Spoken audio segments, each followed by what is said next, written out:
Ura e bardhave vijon të mbetet problematike për banorët e njësisë administrative rrethina. Kjo urë është dëmtuar në gjithë gjatësinë e saj, jo vetëm tek pjesa e asfaltit, por edhe trotuareve, ndaj banorët kërkojnë një ndërhyrje sa më të shpejtë për rikonstruksionin e saj. Nga ana tjetër, përveç dëmtimeve, problem vijon të mbetet ngushtësia, çka bën që kjo urë të jetë një kalimshe, duke krijuar her pas here konflikte mes drejtuesve se kush duhet kalojë më parë. Asfalti është i çom, rrezik edhe nga tresë që ka duhet për shkak të makina atje, rreziku shkosh atje.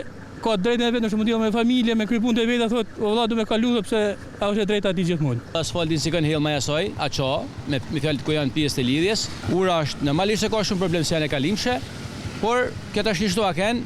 Një tjetër problem tepër shqetësues për banorët është dhe gryrja shkaktuar nga lumi i kirr pranë këmbëve të urës, duke rrezikuar dhe shëmbjen e saj. Rruga jo për zonë ka nevojë me bëj në hyjme sa më shpejt, si ta kama, do me vure për me hebu edhe kamerën poshtë, i ka kamë gati të ramren. E mirë sa më parë me vu dorën det pak, po shemit po mushë po kanë kush halal, po bina kush mrena dhe nuk është mirë kjo. Ura e bardha isha shtet, dëmtu me shumë drejtime. Ura e bardhave është ndërtuar në vitin 1995 për të shërbyer rreth 5000 banorë të tre fshatrave, Bardhaj, Rens dhe Postrip.